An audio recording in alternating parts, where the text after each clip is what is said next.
Bem, então, uma boa noite, um bom dia para todos. Que a paz esteja conosco, que nós possamos fazer um bom estudo. A proposta de hoje é fazer a apresentação de Hippolyte Léon Denisard Rivaio, que mais tarde assume um pseudônimo de Allan Kardec. Então, vamos começar com a nossa apresentação aqui. É, é desse rapaz, desse senhor aqui, que a gente vai falar um pouquinho, que foi nascido em 1804 e desencarna em 1869. Bem, uma coisa que eu quero trazer aqui é que quando a gente pensa, né, no desenvolvimento do, do conhecimento, da evolução, digamos assim, das ideias, a gente sabe que numa encarnação, muitas vezes, é impossível, né, uma única pessoa trazer todo o conhecimento. E isso está muito relacionado com o que a gente estuda na doutrina espírita, sobre reencarnação. E isso nos faz lembrar da grande fraternidade universal também, que o trabalho nunca é de um, o trabalho é coletivo.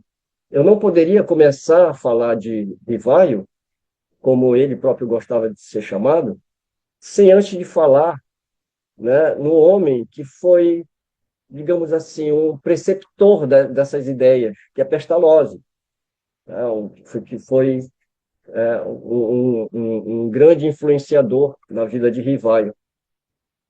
Fazendo as nossas pesquisas, porque não tem como falar de Rivaio sem falar de Pestalozzi, porque é a base que Rivaio recebeu, a base da educação e do desenvolvimento, inclusive racional, né, que Kardec teve, foi muito aprendido com Pestalozzi.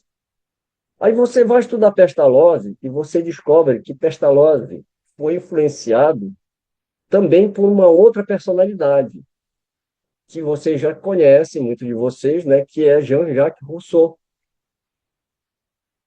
E aí a gente vai parar por aqui, né, para a gente não ir muito longe. Mas Rousseau é uma figura muito importante nesse estudo que a gente vai fazer, porque ao longo da apresentação vocês vão perceber que Rousseau ele foi digamos assim, ele recebeu uma iluminação, com licença poética dessa palavra, e só que ele foi um homem teórico, ele não viu as ideias dele serem postas em prática, nem por ele, nem por ninguém, porque ele estava trazendo naquele momento. E a gente vê esse trabalho realizado em Pestalozzi. E mais tarde, essas ideias difundidas pelo próprio Rivaio. Então vamos começar a falar um pouquinho de quem foi Jean-Jacques Rousseau. Ele foi filósofo, escritor e teórico político suíço, cujas ideias influenciaram fortemente a Revolução Francesa e o desenvolvimento do pensamento moderno sobre educação e política. Nascido em Genebra, Rousseau ficou conhecido por suas críticas à sociedade de seu tempo, defendendo que a civilização corrompe a bondade natural do ser humano. Seu conceito de bom selvagem sugere que os seres humanos são essencialmente bons, mas são corrompidos pelas instituições sociais. Rousseau argumentava que a sociedade ideal deveria se basear em um contrato social, no qual os indivíduos abdicariam de parte de sua liberdade em favor de um bem comum. Sua obra mais conhecida sobre política, O Contrato Social, de 1762, defende a soberania popular e a igualdade civil. Bem, a gente já começa a ver aqui que é uma ideia de cooperatividade, aonde um vai auxiliar o outro. E a sociedade que ele vê é uma sociedade muito egóica, né? Muito competitiva. E a gente vê atualmente que é exatamente, né? Nós temos uma sociedade que, ao invés de ser cooperativa, ela é competitiva. E aqueles que são considerados mais fracos são os que mais sofrem, são os mais pobres, enfim. E aí você já viu a encrenca que Rousseau está comprando aí, né? Não só com o Estado, porque é o Estado que dita a política, mas com a própria igreja. Porque ele fala que o homem naturalmente é bom e generoso. Não é essa a ideia da igreja, né? A ideia da igreja é que nós somos seres que estamos aqui porque somos pecadores, somos. Então, quer dizer, a gente já vem de fábrica com defeito, né? Porque a ideia é justamente que nós fomos criados por Deus perfeito, mas nós, digamos assim, cometemos erros e nós então encarnamos para pagar esses pecados. Então você vê que as ideias realmente elas elas são provocativas, né? Desse ponto de vista, né? Então, nós vamos seguindo aqui, falando mais um pouquinho, né, das ideias de Rousseau. Em 1749, Rousseau estava caminhando para visitar seu amigo Diderot, que estava preso na fortaleza de Vincennes. Bem, quem foi Diderot? Vocês lembram quem foi Diderot? Denis Diderot, né? Foi um filósofo, escritor e enciclopedista francês, uma das figuras centrais do iluminismo. Ele é mais conhecido por ter sido o principal editor da Enciclopédia, uma vasta obra de referência que visava reunir o conhecimento humano e promover o pensamento racional e crítico. A Enciclopédia, publicada entre 1751 e 1772, foi um marco na disseminação de ideias iluministas, buscando desafiar a autoridade religiosa e política e promover o progresso científico e a liberdade de pensamento. Ou seja, todas as ideias do iluminismo, então, eles estão afinados ali. Lógico que a gente não vai explorar toda a história aqui. A gente vai trazer alguns elementos num outro momento mais oportuno, a gente pode até trabalhar, né, com mais calma, mas não é a proposta aqui. A proposta é só a gente trazer essas ideias, né, de liberdade, de cooperação, enfim, inicialmente, né? Então, Diderot, ele estava preso e Rousseau, caminhando, foi até lá na fortaleza de Vincennes visitá-lo. Durante essa caminhada, ele se deparou com um concurso da Academia de Dijon, né, a famosa Academia da França, e lá tinha um concurso cujo tema era o restabelecimento das ciências e das artes. Contribui para purificar os costumes? Bem, nesse momento, é o que a gente conhece na história, né? Às vezes até um pouco fantasiada, né? Romanceada, melhor dizer, né? Porque a coisa aconteceu, mas às vezes a gente tem essa história de uma forma meio romanceada, né? A dita iluminação, digamos assim, né, de Rousseau, é que ele, ao ler a pergunta do concurso, experimentou uma espécie de epifania. Ele sentiu uma forte emoção e uma nova compreensão da natureza humana. Ele percebeu que as ciências e as artes, em vez de purificar os costumes, haviam corrompido a sociedade, afastando as pessoas da sua bondade natural. Essa visão se tornou a base do seu primeiro grande trabalho, Discurso sobre as Ciências e as Artes, no qual ele argumentou que o progresso da civilização levou à decadência moral. Bem, as ideias de Rousseau influenciaram profundamente todo o direito e outras áreas das ciências humanas, na medida em que se desenvolveram e aprofundaram conceitos como Estado, poder, soberania, tal como a gente conhece hoje. Então você vê que ele teve uma grande influência, né? Vamos seguir mais um pouquinho. Qual foi o impacto dessa experiência, né, digamos assim, que ele teve essa epifania, né? A iluminação de Vincennes foi um ponto de virada na vida de Rousseau. Ela o levou a abandonar sua carreira anterior e a se dedicar à filosofia e à escrita. Suas ideias sobre a bondade natural do homem e a corrupção da sociedade influenciaram o pensamento político e social da época, incluindo a Revolução Francesa. A iluminação de Vincennes, como a gente, né, como eles costumam a falar desse ocorrido, e as cartas de Rousseau, a Chrétien de Malesherbes, isso daí a gente não vai aprofundar, né? Mas essas cartas e essa iluminação ajudam a entender a importância desse evento na sua vida e na sua obra. Quando a gente vai também consultar a biografia e também alguns livros, porque ele também tem Confissões de Rousseau, eu lembro das Confissões de Agostinho também, né? Então, no livro lá, ele conta muita coisa em particular. E aí a gente vai aprofundar mais e conhecer mais como as ideias, né? Com mais profundidade, que não é a proposta aqui no momento. Bem, esse evento influenciou várias obras de Rousseau, incluindo Discurso sobre a Desigualdade e Emílio ou da Educação. Mas nós vamos falar de duas obras que são muito importantes para essa construção desse pensamento que a gente quer trazer, né? Do contrato social ou princípios do direito político e Emílio ou da Educação. Uma obra complementa a outra, porque ele está falando justamente de uma sociedade cooperativa, ele está se referindo ao Estado, por isso que ele fala que é o Estado, a sociedade que corrompe o homem, e ele vai fazer uma proposta, né, de Estado, uma proposta de uma sociedade. Agora, uma sociedade, a base dela é o quê? A base, para construir uma sociedade, ela tem que ser pautada numa educação.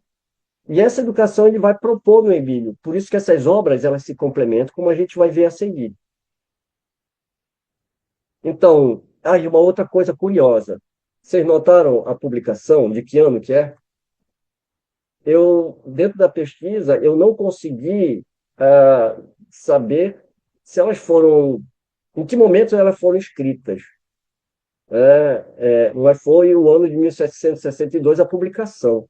Então, provavelmente ele já vinha trabalhando nas ideias, mas os livros saíram praticamente numa ideia só, porque elas não estão separadas, elas estão separadas por tema, se a gente for estudar, né? Mas elas têm um complemento. Então, vamos falar primeiro do contrato social ou princípios do direito político. Qual é a ideia central desse livro? O Rousseau explora a relação entre o indivíduo e a sociedade, propondo que a autoridade legítima deriva de um contrato social no qual os cidadãos voluntariamente cedem alguns direitos em prol do bem comum. A gente lembra muito aquele ditado, né? Até onde vai o meu direito, né? O meu dever, né? Então, não tem aquela frase que a gente sempre fala que o meu limite é até o limite do outro, né? Então, eu não ultrapasso, porque eu preciso respeitar. Então, a ideia central é justamente dessa convivência dentro de uma colaboratividade. Olha, saiu num pulo. Soberania popular.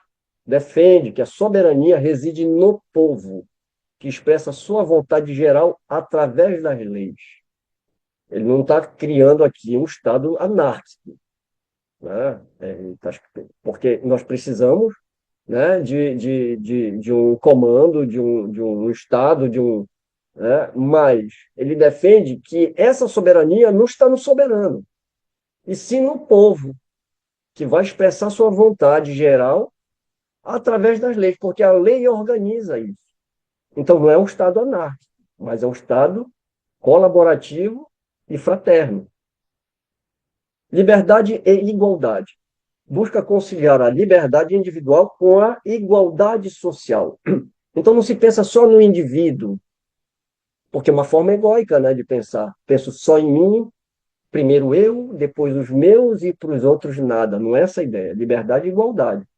Primeiro começa na individualidade, né, no processo individual, mas fazendo uma conciliação com o bem geral, a igualdade social, argumentando que as leis devem ser justas e aplicadas igualmente a todos, ricos, pobres, enfim, né? Ou seja, todos estão debaixo da mesma lei, todos devem respeitar. E, aliás, eu falei aqui ricos e pobres, mas numa sociedade dessa, o final, o resultado é que haja uma igualdade, né? Não estou falando de ideias necessariamente comunistas, nesse sentido. Estou falando, né, de um outro tipo de pensamento aqui. Aliás, esse pensamento nem existia aqui, né? Estado ideal. Propõe um modelo de Estado onde o governo atua como executor da vontade geral, garantindo a liberdade e a igualdade dos cidadãos.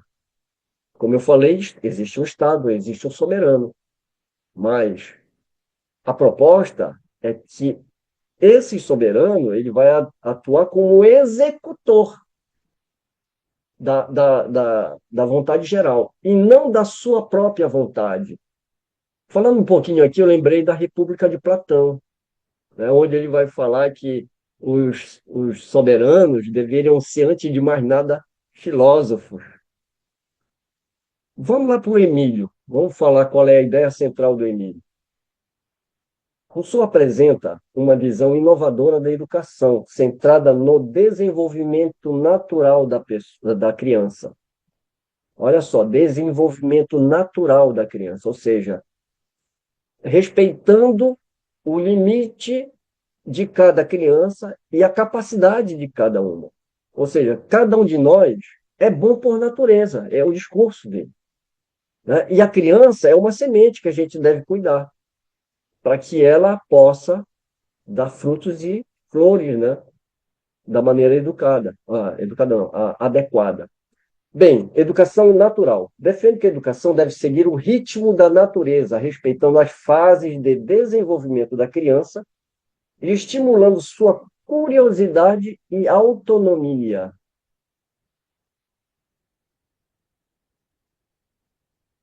Bondade inata.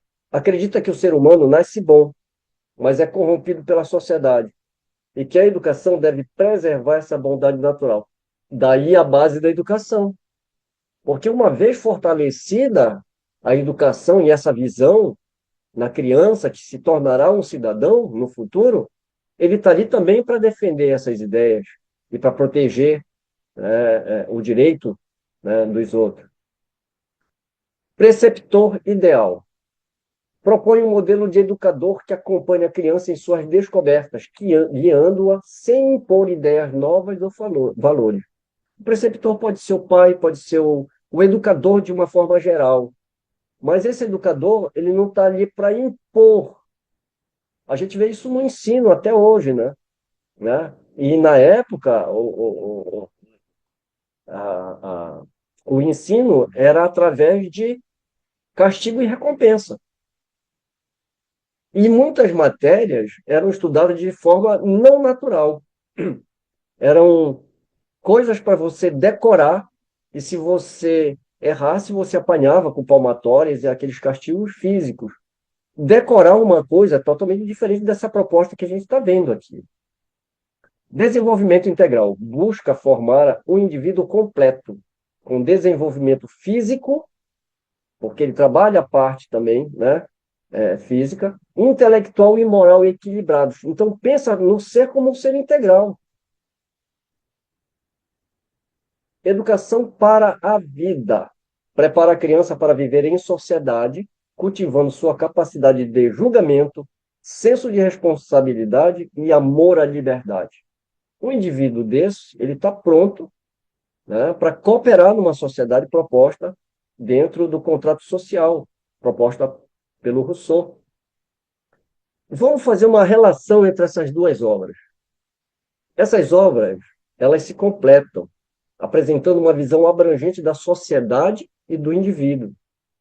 Do contrato social, estabelece os princípios para uma sociedade justa, enquanto Emílio propõe um modelo de educação que forma cidadãos capazes de viver nessa sociedade. Ambas as obras influenciaram profundamente o pensamento político e pedagógico, inspirando movimentos como a Revolução Francesa e a Escola Nova. Agora, vamos falar de uma outra personalidade que a gente já apresentou, que é Johann Henrique Pestalozzi. Ele foi um educador e reformador suíço, pioneiro no campo da educação popular e um dos precursores da pedagogia moderna. Ele acreditava que a educação deveria ser acessível a todos e que seu principal objetivo era o desenvolvimento integral do ser humano, envolvendo aspectos intelectuais, emocionais e físicos. Foi o que a gente acabou de ver em Rousseau, né? Sua filosofia pedagógica ficava na ideia de educação para a vida, defendendo que o aprendizado deveria ser baseado em experiências práticas e no desenvolvimento das capacidades naturais da criança. Vê como tem, né, as relações entre ele e Rousseau. Vamos falar dos primeiros anos da vida de Pestalozzi e as influências. Pestalozzi, ele nasceu em Zurique e, influenciado pelas ideias de Rousseau, especialmente as de Emílio ou da educação, começou a se interessar pela educação das classes dos mais pobres. Esse livro, na verdade, teve um impacto muito grande na vida dele, né? A base da educação toda é justamente tirada. É lógico que, como a gente falou, são espíritos que são preparados para essas encarnações. Muito embora alguns cometam algumas falhas, a gente vai ver a biografia, todos têm, né, alguma coisa ainda, mas a missão, a tarefa central, a maioria deles foram bem-sucedidos. Então a gente começa a ver uma construção do pensamento humano sendo continuado por outros espíritos. Lembrando que não só encarnados, né? Alguns vêm e outros ficam, dando um grande suporte. A gente vai ver isso mais na frente, quando a gente for falar do espiritismo em si, né? Toda a movimentação do plano espiritual e dos encarnados aqui. Em 1769, ele comprou uma fazenda chamada Nohof. Quem é bom de alemão aí me ajuda aí.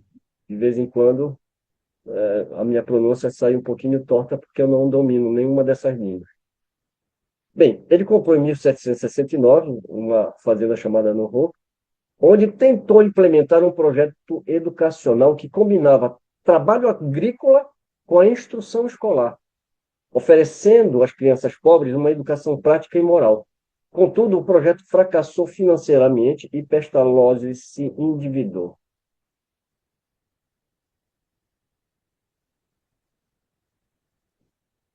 O período de Stans. Então, quando a gente vai olhar também para a biografia, né, de todos eles, dos três aqui que eu estou citando, eles têm muitas dificuldades e muitos têm que enfrentar não só dificuldades financeiras, como de saúde também.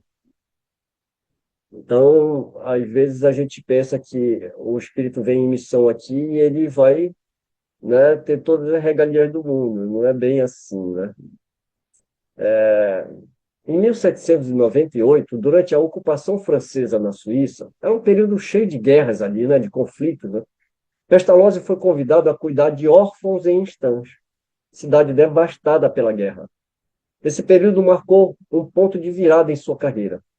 Com poucos recursos, ele desenvolveu métodos práticos de ensino, focando no desenvolvimento emocional e moral das crianças.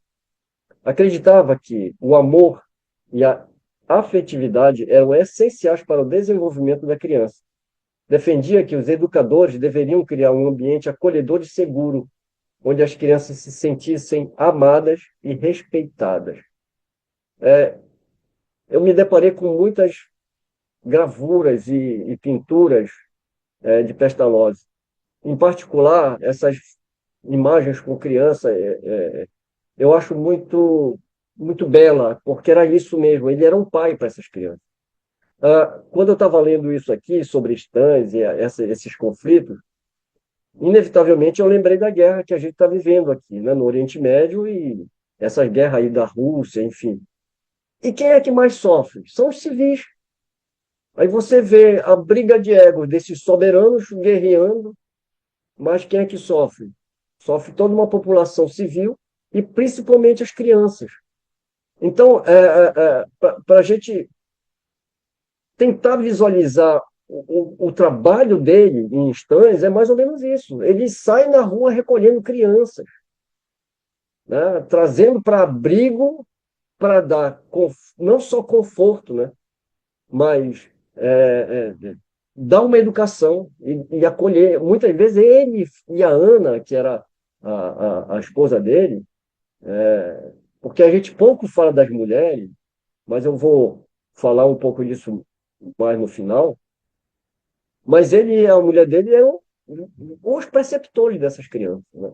Então teve vários períodos, não só nessa fazenda, mas teve um período em Stans e outras circunstâncias, que, como eu falei, a gente vai falar mais das ideias centrais, né? E finalmente vamos falar, já dando um pulo gigantesco, né? Porque tem muita coisa para falar, mas vamos falar do Instituto em Yverdon, em 1805. Esse instituto se tornou um centro de irradiação das ideias de Pestalozzi, influenciando a educação em diversos países. Muitos educadores que passaram por Yverdon se tornaram importantes difusores dos métodos de Pestalozzi, contribuindo para a reforma educacional em seus países de origem. Allan Kardec foi um dos alunos notáveis que ali estudaram.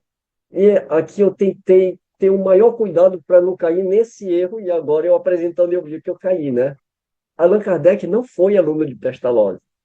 Quem foi aluno de Pestalozzi foi Rivaio, né? E a gente acaba, né, associando o nome de Kardec. Então, perdão, aqui é um errinho, né? Então, não foi Allan Kardec que foi um dos alunos, foi Hippolyte Léon Denisard Rivaio, um dos alunos notáveis. A gente está vendo aqui exatamente isso, né? Ele foi um grande educador, um grande influenciador, porque não vinham só crianças se educar, vinham comissões de professores para ver os experimentos, como eles chamavam, ver como Pestalozzi trabalhava e iam desenvolver esses métodos nos países de origem, de onde ele vinha. Então, isso acaba lembrando também, né, o trabalho já de Kardec, quando ele cria a Sociedade Parisiense de Estudos Espíritas, que ele também recebe, né, milhares de pessoas ali para falar das ideias que o Espiritismo traz, né? Ou seja, Pestalozzi coloca evidentemente em prática, né, o que ele leu nas obras de, de Rousseau. Aqui eu trouxe o Castelo de Verdun, essa imagem atual do Google, e como eu estava comentando, né, como é maravilhosa a tecnologia, né? Porque você, no Google Maps, você coloca o bonequinho e sai andando na rua ali. Infelizmente, essas ruas são muito estreitas, eu não tenho uma tomada de aérea, né? Mas o castelo conserva-se da mesma forma que vocês viram na gravura ali, né? Vamos falar um pouquinho da influência de Rousseau na pedagogia de Pestalozzi. ênfase na educação natural. Assim como Rousseau, Pestalozzi acreditava que a educação deveria seguir o curso da natureza, respeitando o desenvolvimento da criança. Ele valorizava a experiência prática e o aprendizado através dos sentidos, em vez da memorização mecânica. Bondade inata da criança. Pestalozzi compartilhava a visão de Rousseau de que as crianças nascem boas e que a educação deveria cultivar essa bondade natural. Ele acreditava que a educação deveria promover o desenvolvimento moral e emocional, além do intelectual. Importância do amor e da afetividade. Pestalozzi destacava o papel crucial do amor e da afetividade da educação, assim como Rousseau. Ele defendia que os educadores deveriam criar um ambiente acolhedor e seguro para as crianças. Ou seja, as crianças deveriam se sentir, né, acolhidas ali e não pressionadas, né? Educação para todos. Assim como Rousseau, Pestalozzi acreditava que a educação deveria ser acessível a todas as crianças, independente de sua origem social. Ele dedicou sua vida a trabalhar com crianças pobres e órfãs, buscando oferecer-lhes uma educação de qualidade. Em resumo, pode-se dizer que Pestalozzi foi um dos mais importantes seguidores e adaptadores das ideias de Rousseau na área da educação. Ele aplicou e desenvolveu os princípios da educação natural, criando um sistema pedagógico inovador que influenciou a educação em todo o mundo. Bem, então era essa a ideia que eu queria trazer, né, desses dois grandes nomes, mostrando a influência, né, de um até o outro. E agora nós vamos falar um pouquinho, ou seja, bastante, né, melhor dizendo, de Hippolyte Léon Denis Rivaio. Eu não vou citar as fontes ao longo da apresentação, porque isso ficaria muito cansativo, né? Aqui no caso, essa árvore genealógica de Kardec e Amélie Boudet, desculpa, aqui também está errado, né? Quer dizer, não é que está errado, essa apresentação não é minha. Essa daqui foi retirado lá do IDEAC, Instituto de Divulgação Espírita Allan Kardec, que também foi um dos lugares em que a pesquisa foi feita. E lá eles estão falando de Kardec, então não está errado, né? Mas assim, como eu estou falando ainda de Hippolyte, né? Eu corrigiria isso aqui, mas está tudo bem. Bem, um outro aspecto que eu não vou entrar, e eu deixo isso, esse trabalho muito meritório para os pesquisadores, né? Porque aí já se descobriu que Kardec ele nasce em Lyon, mas ele não mora naquela cidade, né? Ele é em Bourg-en-Bresse. Descobre-se também que ele tem um irmão e uma irmã que morreram antes dele nascer, e que provavelmente ele teria ou uma filha adotiva, ou seja, esses pormenores eu não vou entrar, porque eu acredito que aqui, para o nosso objetivo, importante mesmo é a gente se ater a outras coisas, né? Porque isso tomaria muito tempo. Mas aqui a árvore genealógica ela é bem completa, mas vamos falar apenas do pai e da mãe. A mãe de Hippolyte, de Rivaio, é Jean-Louise do Ramel, e o pai Jean-Baptiste Antoine Rivaio. E, aliás, até a história do pai também, né, tem alguns detalhes aí que, até um tempo desse, a gente não sabia, que foi descoberto pelos pesquisadores, que o pai, ele realmente ele não morre. Enfim, ele desaparece, mas a gente tinha dado ele como morto. Mas, enfim, pai e mãe, Kardec, Amélie, o pai é Julien-Louis Boudet, a mãe é Julie-Louise Segnic de Lacombe. Enfim, né? Kardec nasce em 3 de outubro de 1804, desencarna em 69, e Amélie Boudet nasce em 1795 e desencarna em 1883. E eu não sei por que tanta coisa, né, de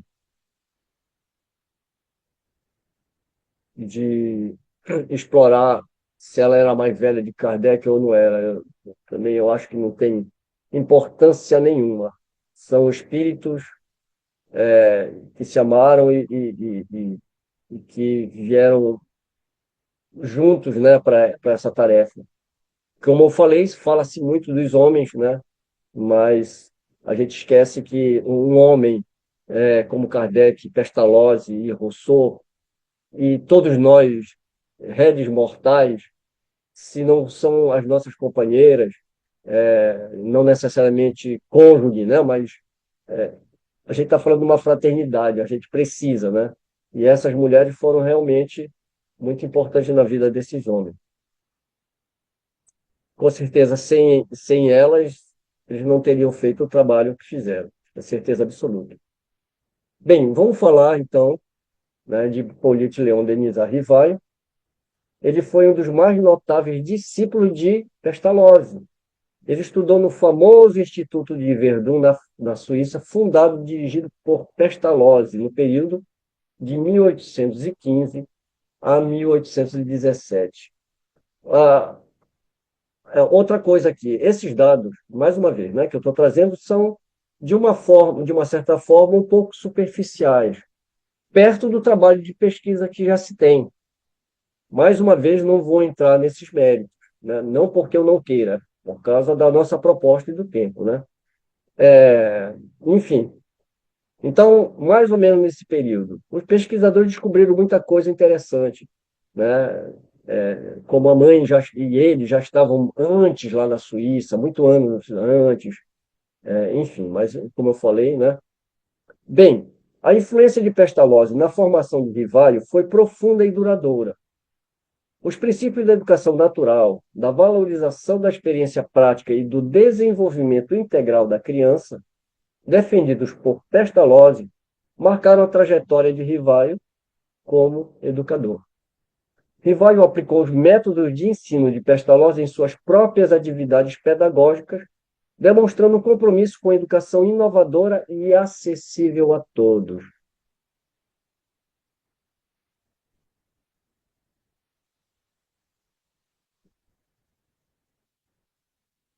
Professor e educador. Como pedagogo, Rivaio dedicou-se à luta para uma maior democratização do ensino público. Ensino intuitivo. O ensino intuitivo se funda na substituição do verbalismo e do ensino livresco pela observação, pelas experiências, pelas representações gráficas, etc., operando sobre todas as faculdades da criança. Esse método faz a criança pensar a seu modo, a caminhar com seus próprios pés e não com os pés do seu mestre. Enfim, a criança é estimulada em sua iniciativa pessoal. Então, quando ele fala aqui, né, substituição do verbalismo e do ensino no livresco, aquela coisa que a gente via, né, nas escolas, eu acredito que hoje menos, né? Aquela coisa de ficar decorando, né? Decorando, decorando. E ele substitui pela observação, pelas experiências, pelas representações gráficas, etc. Ou seja, ele utiliza aí já, né, também o que ele aprendeu lá em Verdun. Os princípios pedagógicos do ensino intuitivo. Cultivar o espírito natural de observação das crianças, dirigindo-lhes a atenção para os objetos que a cercam. Cultivar a inteligência, observando o comportamento que habilite o aluno a descobrir por si mesmo as regras. Fazer a criança pensar, né? Não dar de mão beijada para ela resultados. Porque às vezes ela pode até encontrar outros resultados. Proceder sempre do conhecido para o desconhecido, do simples para o composto. Evitar toda a atitude mecânica, levando o aluno a conhecer o fim e a razão de tudo que faz. Conduzi-lo a apalpar com os dedos e com os olhos todas as verdades. Só confiar à memória aquilo que já tenha sido apreendido pela inteligência. Eu estou adiantando um pouquinho eu vou adiantar um pouquinho as coisas aqui, mas não tem como a gente não lembrar como foi conduzido o raciocínio com relação aos fenômenos espíritas, né? No início por Rivaio, né? Ele fala: temos que partir dos fenômenos materiais, porque são os que ferem primeiro os nossos sentidos. Ou seja, né, do conhecido para o desconhecido. A gente vem aplicando isso, que ele aprendeu com Pestalozzi, que se inspirou em Rousseau, na doutrina espírita. Por isso que a gente fala que há uma preparação antes do próprio Kardec, né, do próprio Rivaio, uma construção de ideias e uma construção de conhecimentos. Aqui eu abri uma lâmina um pouquinho diferente, que eu não vou entrar nesse assunto, que ele merece um capítulo à parte, mas é daqui é só para lembrar que o Rivaio, em 1820, ele teve contato com a obra de Franz Anton Mesmer sobre magnetismo animal, também conhecido por mesmerismo, despertando-lhe o interesse. A iniciação de Rivaio nesse novo ramo dos conhecimentos humanos deu-se aproximadamente em 1823, como ele próprio fala, né, na Revista Espírita, né, no comentário que ele diz que ele, à época, ele fala que ele já conhecia o magnetismo há mais de 30 anos, né? Então é mais ou menos nessa época em que ele, mostrando também aqui esse aspecto de Kardec, de Rivaio, ele também tem um conhecimento em outras áreas. E o magnetismo era uma ocupação dele, foi uma ocupação dele. O Rivaio estuda o magnetismo e adere à sua prática junto com famosos pesquisadores ligados à Faculdade de Medicina de Paris, como Piusegui, Derlon, Deleuze, Dupotet, o Barão do Potet, né? E Millet, dedicando o seu tempo ao sonambulismo e outros fenômenos provocados pela ação do agente magnético. Dentro do próprio espiritismo, ele vai trabalhar, né, a ideia do sonâmbulo, vai trabalhar a ideia do magnetismo, enfim. Então, você vê que ele já tinha esses conhecimentos, né? Então, desde 1820. Voltando aqui, né, vamos falar sobre agora o trabalho e a dedicação de Rivaio com relação à educação, os institutos que ele fundou e as obras que ele escreveu. Essas datas aqui, eu tentei colocar numa certa cronologia, né? E eu acredito, deu um trabalhinho, né? Porque muitas biografias, essas ordens, elas não são as mesmas, carece de base, de pesquisa, mas as datas eu tentei obedecer segundo o trabalho desses pesquisadores. Fui consultar também as mesmas fontes para fazer a averiguação. Então, em 1823, Rivaio dedicou grande parte da sua vida à educação, atuando como professor e educador em Paris. Eu trouxe essa primeira data aqui porque, novamente, é aquela história que eu não vou entrar no mérito, né, de quando que ele saiu de Verdun, da Suíça, e de quando que ele chega em Paris. Então, tem um hiato aí que as pesquisas estão mostrando mais ou menos onde que eles estiveram esse período, ele com a mãe. Mas é por volta de 1820, mais ou menos, que ele chega na França. Agora, não tem registro do que ele fez nesse intervalo. A gente já começa a ver Kardec atuando já nessa data aqui, né? 23, 24. E em 24 ele publica seu primeiro livro, Curso Prático e Teórico de Aritmética, de acordo com o método Pestalozzi. Se ele nasce em 1804, você vai ver aí que ele já, né, 1804, ele, já com um pouco, né, de 20 anos aí, ele já publica um livro. Lembrando aqui que a maioria dos livros que eu vou apresentar aqui foram utilizados pelas universidades da França. E não foi uma universidade, né? Não foi a Sorbonne, foram várias faculdades, várias universidades que adotaram essas obras de Kardec. Então, ele lança o primeiro curso prático e teórico de aritmética de acordo com o método Pestalozzi. Em 25, ele funda e dirige a Escola de Primeiro Grau. Essa escola vai até 1827.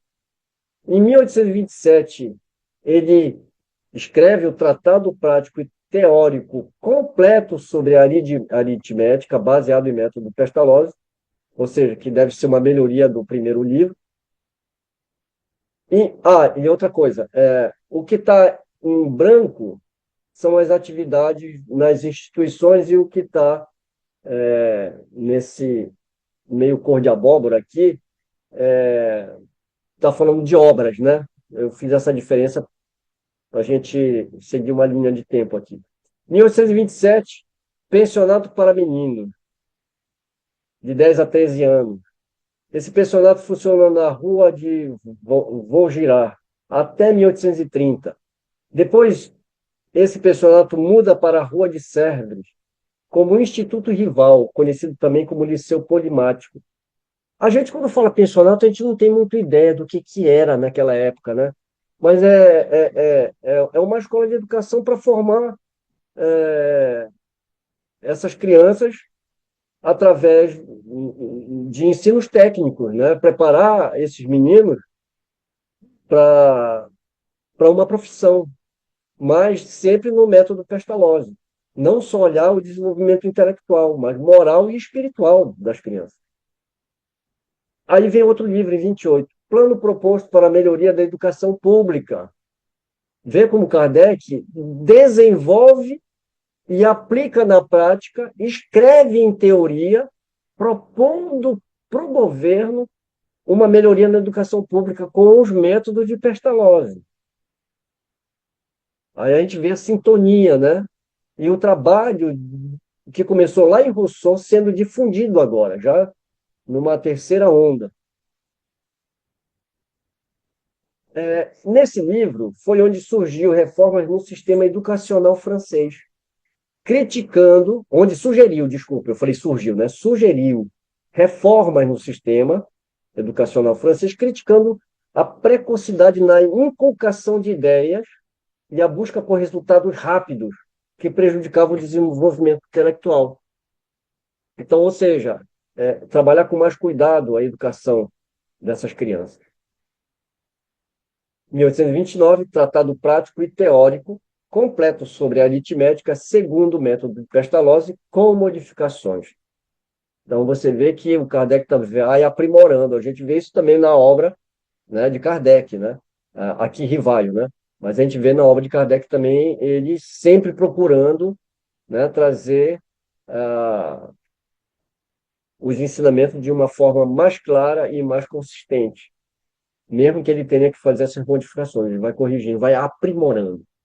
Em 1830, ele tem uma audiência com o rei Luís Felipe I de França, na delegação de chefes de instituição e mestres de pensão, ou seja, todos os grandes educadores estavam ali com o rei Luís Felipe.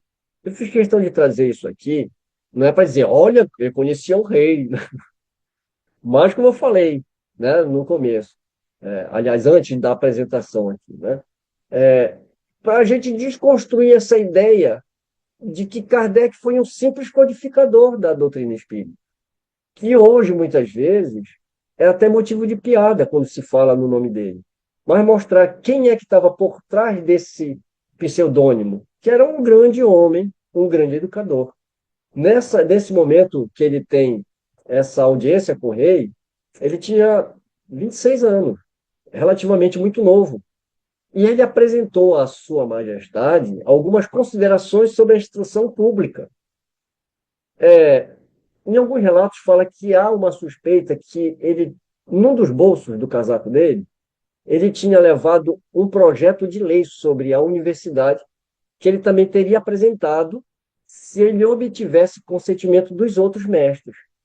Mas eu acredito que ele não chegou a entregar, mas ele fez essas considerações sobre essa instrução pública. Então, você vê já uma preocupação de Kardec com a educação, né?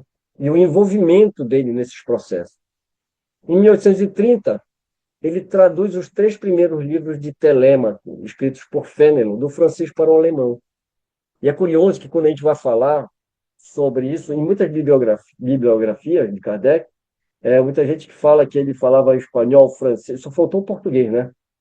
Para falar que falava. E, na verdade, esse fruto dessas pesquisas mostra que Kardec ele tinha, sim, um conhecimento, mas não chegava a ser um homem que falava todas essas línguas que ele fala. Inclusive, o alemão, né, ele acaba, na vida, digamos assim, na idade mais madura, ele acaba meio que, pela falta do uso, ele acaba até tendo dificuldade, né, de lembrar da própria língua. Mas nessa época ele trabalha também com tradução dessas obras. Em 1831, Gramática Francesa Clássica. E, nesse mesmo ano, o Liceu Polimático e Pensionato para Meninos, que é aquele pensionato que mencionei lá, né? Que eu falei que tinha sido mudado para Rua de Sérvios, né? E aqui funcionou até 1840. Não era só Kardec, né? Agora me foge o nome do outro educador. E, a partir dessa data, e Kardec passa para esse outro educador, que agora, no momento, me desculpem, me fugiu. Em 1832, ele casa com a Amélie Gabrielle Boudet. E em julho, né, desse mesmo ano, ele tem o desencarne da sua mãe. 1838, mais um livro, né? Programa dos Estudos segundo o Plano de Instruções de H.L.D. Rivalho. 1844, Escola de Comércio e Pensionato para Meninas. Então, ele também faz um pensionato para meninas, isso até 1850.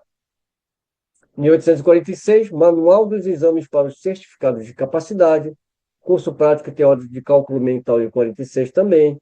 Em 47, Programa dos cursos usuais de Física, Química, Astronomia e Fisiologia, Programa dos Estudos de Instruções Primárias e Tratado de Aritmética, Projeto de Reforma de Exames de Educandários para Moças, Catecismo Gramatical da Língua Francesa, Observações sobre a Instrução Pública, Gramática Normal dos Exames, Ditados Normais dos Exames, é uma infinidade de livros, né? Infinidade não, né? Uma grande quantidade de livros. Bem, a gente está se aproximando já de uma data, né? Num período em que Kardec, ele também, eu não estou aqui trazendo na minha narrativa todas as dificuldades também que Kardec passou financeiras, e foram muitas.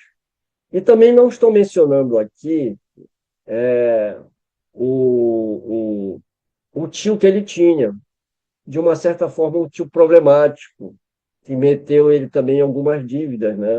Um tio que tinha problemas, inclusive, com o jogo, né? E ele acabou desencarnando, dando muito trabalho para o casal, principalmente para Kardec com relação a dinheiro. Kardec acabou tendo uma espécie de, digamos assim, problema muito sério com relação à financeira, que ele não pôde nem continuar determinados projetos que ele tinha. Mas não vou entrar também aqui, vamos seguir. Vamos falar um pouquinho, que eu acho que é importante, sobre o contexto do monopólio eclesiástico na educação, que foi de um período. O período é mais extenso, mas vamos falar desse 48, 50 aqui, né? E nessa época, Napoleão III, né? O reinado dele vai de 52 até 70. As políticas educacionais que favoreceram o monopólio da educação pelos eclesiásticos durante o período de Luiz Napoleão Bonaparte, que era sobrinho de Napoleão, né, de 1848 a 52, e posteriormente no Segundo Império, quando ele se intitula Napoleão III, ou seja, o Napoleão III aqui é o próprio Luiz Napoleão Bonaparte, tá? Só que ele se intitula depois posteriormente no Segundo Império como Napoleão III, que vai de 52 a 1870. Bem, esse período e essa política educacional favorecendo o monopólio para a igreja tiveram um impacto significativo nas atividades de Hippolyte Léon Denis Rivaio, especialmente em relação ao seu pensionato e ao liceu polimático. Vamos ver por quê. Durante o governo de Luiz Napoleão Bonaparte, antes de se tornar Napoleão III, houve um fortalecimento da influência da Igreja Católica na educação. Esse processo culminou na Lei Fallou, de 1850. Bem, essa lei foi promulgada em 15 de março de 1850, durante a Segunda Revolução, aliás, desculpa, durante a Segunda República Francesa. Foi uma legislação que reforçou o papel da Igreja Católica no sistema educacional francês.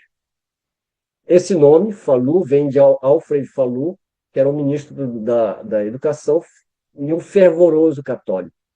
Ou seja, aquelas ideias, né, de Rousseau, de Pestalozzi, e não só de Rivaio, mas muitos educadores que primavam por um ensino laico, começaram a ter dificuldade, porque houve um monopólio aqui. Os principais pontos dessa política educacional, foi o reforço do ensino religioso nas escolas públicas e privadas, ampliação da influência da Igreja Católica na educação secundária e superior, permissão para congregações religiosas abrirem e dirigirem escolas sem controle do Estado.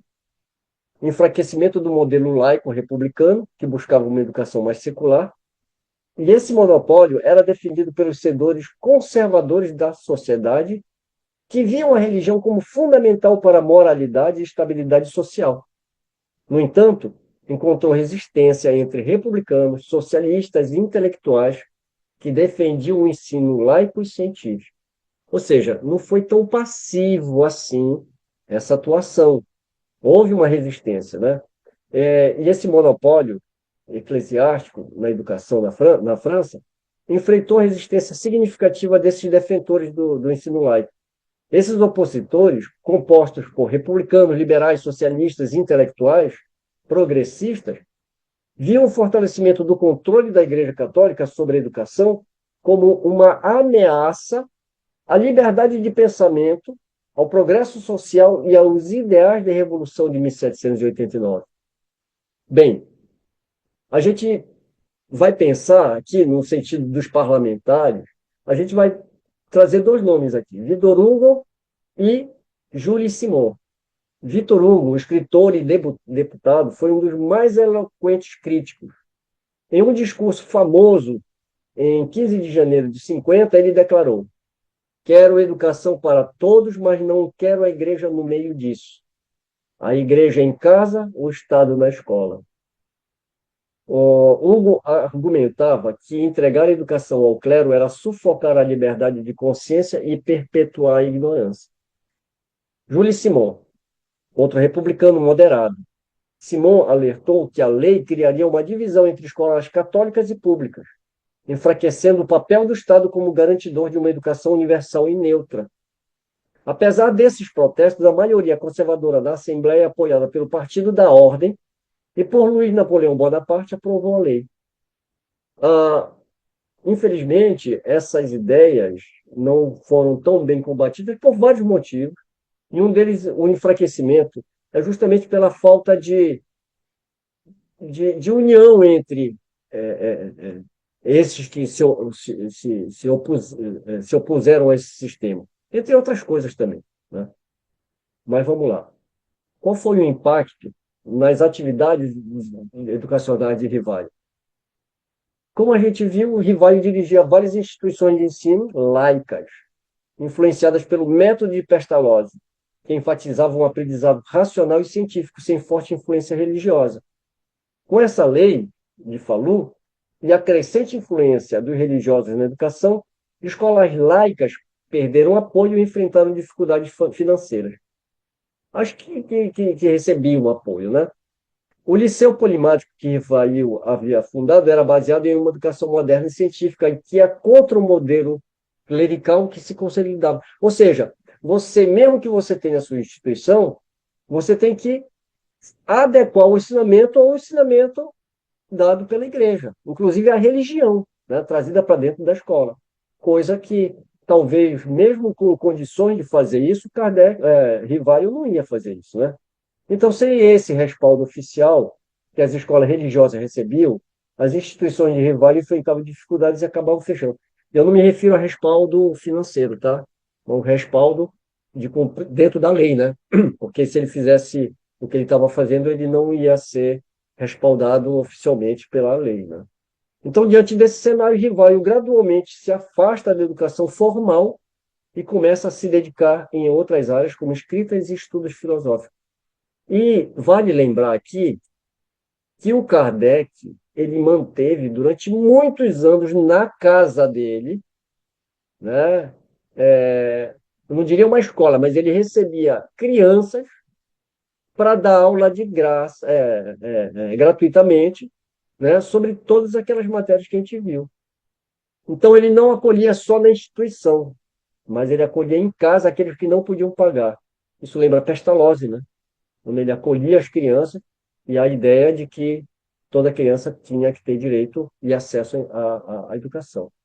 O Kardec, ele não foi simplesmente um educador, ele foi o educador.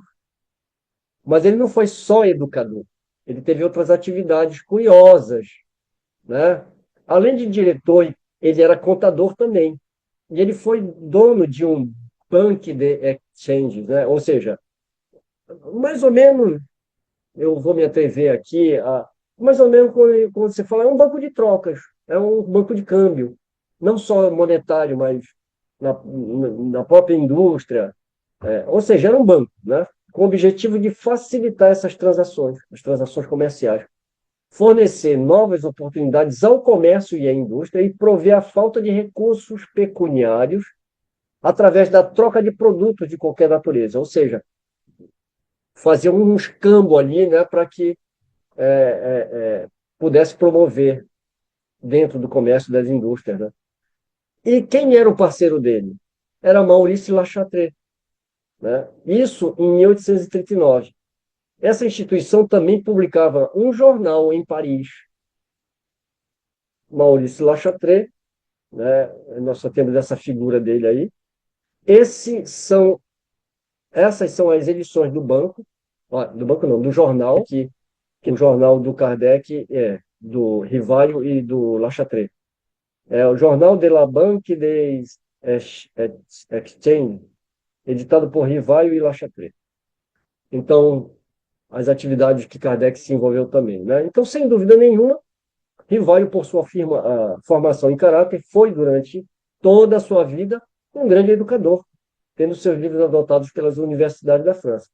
Mas ele também tinha conhecimento de magnetismo, frenologia, era contador. Nesse período, né, que ele deixa as escolas, ele também, como contador, ele foi contador da livraria, né, católica de Lyon não só da livraria, mas também do jornal, né? Um jornal católico chamado L'Univers. Essa livraria católica era JB Pellegot e companhia, né, de Lyon. Enfim, então ele também trabalhou curiosamente, né, numa livraria e num jornal católico como contador. Inventor, olha só que interessante, né, que os pesquisadores trouxeram. O Kardec, eu queria saber como é que ele fazia para administrar o tempo dele, né? Então, ele era inventor. Em maio de 1885, duas dessas invenções foram notificadas no jornal Le Sensé, de Lyon. Olha só, um medidor de parâmetros do vento e um sistema de dessalinização, aparentemente sem maiores repercussões. Então, mas ele fez um invento. Eu não consegui achar esse jornal. Eu tive uma certa dificuldade de encontrar esse arquivo aqui e não tinha, acabei deixando de lado porque eu não queria perder tempo. Agora, essas duas aqui não tiveram repercussões, mas em 1853 ele obtém a patente de uma terceira invenção conhecida, um sistema de vaso-sifão móvel com tubos de vidro. Devido às reformas em Paris por Haussmann, talvez vislumbrasse um uso intensivo de sua invenção, o que não aconteceu. Quando ele fala Haussmann, é justamente aquele engenheiro que acabou fazendo toda a reforma lá, né, de Paris e praticamente estava destruindo e construindo, né? Então, por isso que ele que é colocado aqui, né? Que talvez ele achasse que ele pudesse ganhar algum dinheiro com esse invento. Isso daqui está registrado, né, no Ministério do Comércio. Está bem aqui, ó, você pode ver, né? B de 15 ens, Prisley, 24 de outubro, edição, as datas aqui, né? Par, Rivaio, a Paris, Boulevard, Saint-Martin, etc e tal, né? Aí aqui do lado a invenção. 8 de dezembro de 53, Coverley Siphon, Mobile, aplicações, está aqui, né? A invenção de Kardec. Ó, de Rivaio, pelo amor de Deus. Então, nesse período ainda Rivaio, tem alguns fenômenos que aconteceram não só em Paris, né? Mas aconteceram no mundo. E foram vários. Eu não vou entrar em pormenores, né? Mas a gente tem um grande ilustre conhecido aqui, que é o Andrew Jackson Davis, que produzia vários fenômenos, em 1844. Depois nós temos o caso lá em Hydesville, né, nos Estados Unidos, as irmãs Fox, Kate, Margaret e Leah, né, tendo uma experiência com um espírito chamado Charles Rosman. É onde surge, né, a história das batidas, etc. e tal, enfim. Né? Então, esses foram os fenômenos mais marcantes, digamos, na história, porque os fenômenos, a gente começa a estudar assim e parece que os fenômenos aconteceram lá com as irmãs Fox, né? Não, desde que o mundo é mundo, você abre a Bíblia, você abre outros livros e você está cheio de fenômenos espirituais ali, né? Mas aqui são os marcantes, a porta do que ia acontecer na França no período de 50 em diante ali, né? Então, vamos falar um pouquinho agora desse período de 54 a 69, né? Vamos falar da codificação e aqui nós vamos falar, né, já de Kardec. Essa data também aqui, 54, nas biografias, o próprio Kardec, ele se confunde quando ele vai falar quando foi que ele tem as primeiras experiências. Uma hora ele fala 53, mas provavelmente é 54, né? Quando você faz cruzamento de dados ali, nas pesquisas que esses amigos têm feito, né? Então, vamos falar desse período e da codificação. Eu coloquei em destaque aqui o nome dessas personalidades, porque mais tarde, num outro estudo, a gente vai falar um pouquinho de cada um deles. Aqui não é o momento, vamos tratar mais do desenvolvimento. Eu coloquei esse asterisco aqui justamente para lembrar a todos vocês que a partir de agora são fatos narrados que se encontram em obras póstumas. Um pouquinho dessa história. E o Kardec, a narrativa é dele aqui. Ele vai falar que foi em 54 que pela primeira vez ouviu falar das mesas girantes. Encontrei um dia o magnetizador, o senhor Fortier, a quem eu conhecia desde muito tempo. Ou seja, Kardec já era magnetizador há mais de 30 anos, né? Desde 30 anos. Então, ele já tinha um vasto conhecimento de outras pessoas. O senhor Fortier era um magnetizador. Quando ele encontrou com esse senhor, ele disse: já sabe da singular propriedade que se acaba de descobrir no magnetismo? Parece que já não são somente as pessoas que se podem magnetizar, mas também as mesas, concedendo-se que elas girem e caminhem à vontade. É, com efeito muito singular, respondeu Kardec. Mas, a rigor, isso não me parece radicalmente impossível. O fluido magnético, que é uma espécie de eletricidade, pode perfeitamente atuar sobre os corpos inertes e fazer que eles se movam. Ou seja, Kardec sendo rivaio, né? Aliás, aqui não é Kardec, né? Mas aqui rivaio sendo rivaio, sempre com o pensamento lógico, procurando uma explicação. Algum tempo depois, encontrei-me novamente com o senhor Fortier que me disse: temos uma coisa muito mais extraordinária. Não só se consegue que uma mesa se mova, magnetizando-a, como também que fale. Interrogada, ela responde. Isso agora, repliquei, é outra questão. Só acreditarei quando ouvir e quando me provarem que uma mesa tem cérebro para pensar, nervos para sentir e que possa tornar-se sonâmbula. Até lá, permita que eu não veja, no caso, mais do que um conto para fazer-nos dormir em pé. Marthe Carlotti. No ano seguinte, no começo de 55, encontrei-me com o senhor Carlotti, amigo de 25 anos, que me falou daquele fenômeno durante cerca de uma hora, com um entusiasmo que consagrava a todas as ideias novas. Foi o primeiro que me falou da intervenção dos espíritos. Então, não foi Fortier, não foi o primeiro, né? O primeiro foi Carlotti. E me contou tantas coisas surpreendentes que, longe de me convencer, aumentou minhas dúvidas. Carlotti fala para ele: um dia o senhor será dos nossos, concluiu. Não direi que não. Veremos isso mais tarde. Primeira reunião. Por volta do mês de maio de 1855, fui à casa da sonâmbula senhora Roger, em companhia do senhor Fortier, seu magnetizador. Bem, a prática do magnetismo era muito comum, né? Então, por isso que a gente vai ver que ele sempre está se referindo a um magnetizador e uma sonâmbula, que era um processo que, né, a gente não vai, agora no momento, falar.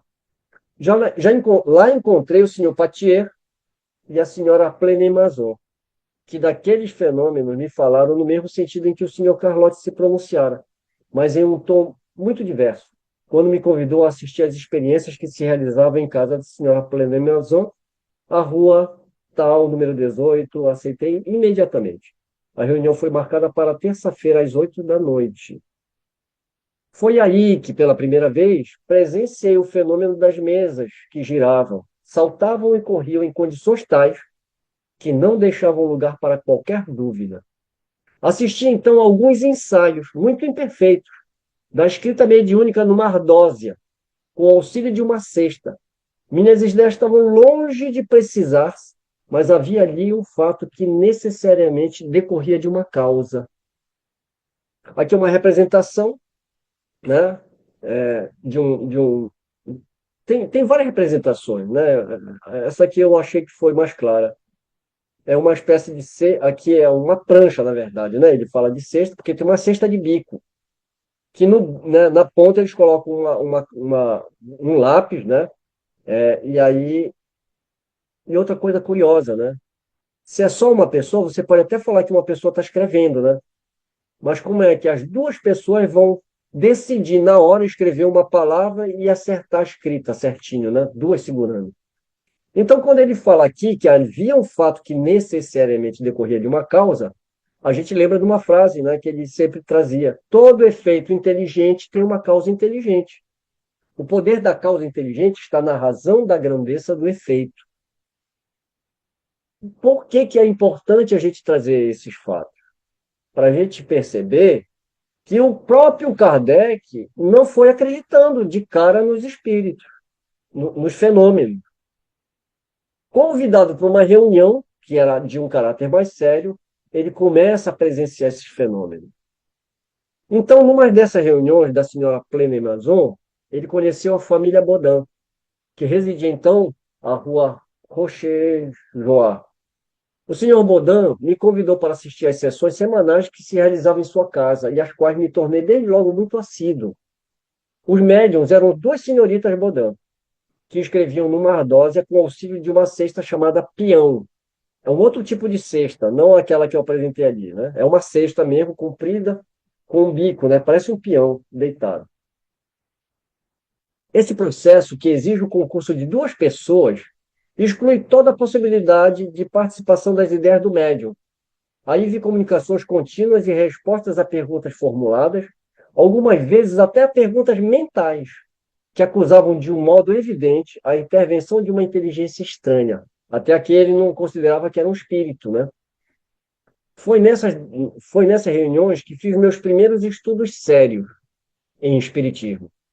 Menos ainda por meio de revelações do que pelas observações. Ou seja, ele não se contentava só com a revelação, mas ele fazia o quê? Observava e experimentava. Ele continua. Apliquei a essa nova ciência, como fizeram até então, o método experimental. Nunca elaborei teorias preconcebidas. Observava cuidadosamente, comparava, deduzia consequências dos efeitos, procurava remontar as causas, por dedução e pelo encadeamento lógico dos fatos, só admitindo como válida uma explicação quando ela pudesse resolver todas as dificuldades da questão. A gente vê a base da ciência lá em Aristóteles, né? E Aristóteles fazia exatamente isso, né? Ele sempre trazia como ele coloca aqui, né? Remontava as causas, né? O base do método experimental adotado até hoje, né? Da ciência. Então a gente vê o cuidado de Kardec e a metodologia por ele aplicada, né? Nessas observações, ele não está nem na fase, ele está na fase de observação. E ele continua aqui, ó. É assim que procedi sempre em meus trabalhos anteriores, desde a idade de 15 a 16 anos. Onde que ele estava nessa época? Né? Com Pestalozzi, compreendi, antes de tudo, a gravidade da exploração que ia empreender. Entrevi naqueles fenômenos a chave do problema tão obscuro e tão controvertido do passado e do futuro da humanidade, a solução que eu procurara durante toda a minha vida. Era, em suma, toda uma revolução nas ideias e nas crenças. Era necessário, portanto, agir com circunspeção e não levianamente. Ser positivista e não idealista, para não me deixar iludir. Positivista aqui não tem nada a ver com Comte, né? O conceito positivista no sentido, né, do critério, etc. E tal, né? De não se deixar levar pelas ilusões ou pelas crenças, né? Uma crença não racional. Um dos primeiros resultados que colhi das minhas observações foi que os espíritos, nada mais sendo que as almas dos homens, não possuíam nem a plena sabedoria, nem a ciência integral, e que a opinião deles só tinha o valor de uma opinião pessoal. Reconhecida desde o princípio, esta verdade me preservou do grave escolho de crer na infabilidade dos espíritos e me impediu de formular teorias prematuras, tendo por base o que fora dito por um ou alguns deles. Aqui você está vendo que já começa o critério da universalidade do ensino, trazido pelos espíritos. Qual é o raciocínio aqui? Se eu sou uma alma, um espírito encarnado, e eu desencarno, no contato com esses espíritos, né, nessas experiências que ele teve, ele percebeu que não é porque é espírito que é um ser supremo e que traz toda a verdade. Ele traz o quê? O conhecimento que ele amealhou até ali. Né? Então, por isso que ele fala que quando ele se deparou com essa verdade, isso preservou ele da grave escolha, né, de crer nessa infabilidade só porque quem se comunica é um espírito. Então, ele não pode formular teorias prematuras tomando por base o depoimento só de uns deles. E aí ele continua aqui. O segundo ponto, não menos importante, era que aquela comunicação permitia se conhecesse o estado desse mundo, do mundo espiritual, né? Os costumes desse mundo, se assim podemos nos exprimir. Vi logo que cada espírito, em virtude da sua posição pessoal e de seus conhecimentos, me desvendava uma face daquele mundo. Ou seja, ele não tinha a compreensão de todo, né? E sim de uma parte. Do mesmo modo que se chega a conhecer o estado de um país, interrogando habitantes seus de todas as classes, não podendo um só, individualmente, informar-nos de tudo.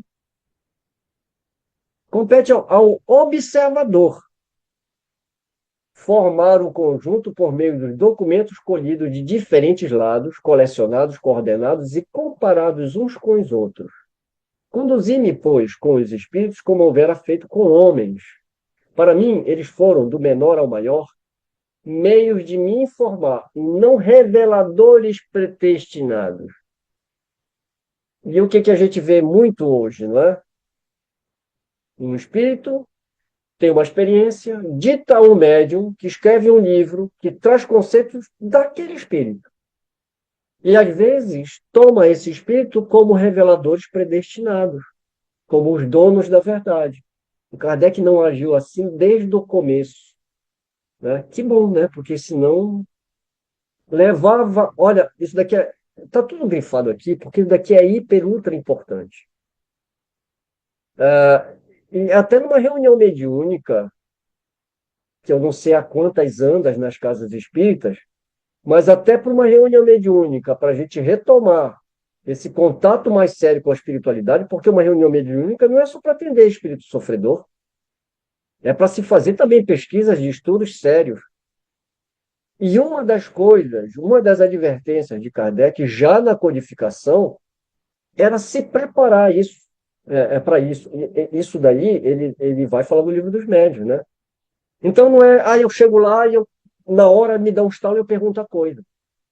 Olha como ele era metódico. E olha como isso serve de exemplo para a gente.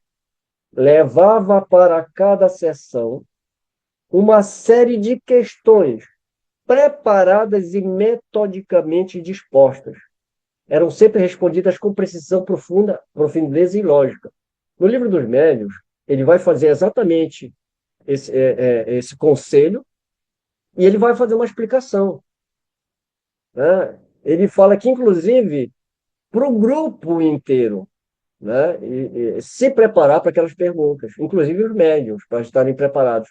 Aí nasce também aquela coisa, não, é melhor a gente não falar porque eu vou ser influenciado na resposta. O grupo não é sério, não tem confiança, né? Então, daqui, me perdoe, só foi um parêntese aqui que é inevitável a gente não fazer, né? É, se a gente seguisse essa metodologia, e essa é a cerne é, do,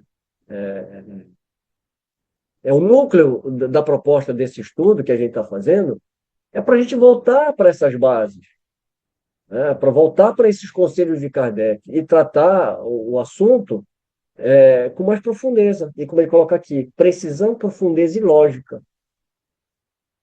Mais tarde, quando vi que aquilo constituía um todo e ganhava as proporções de uma doutrina, tive a ideia de publicar os ensinos recebidos para a instrução de toda a gente.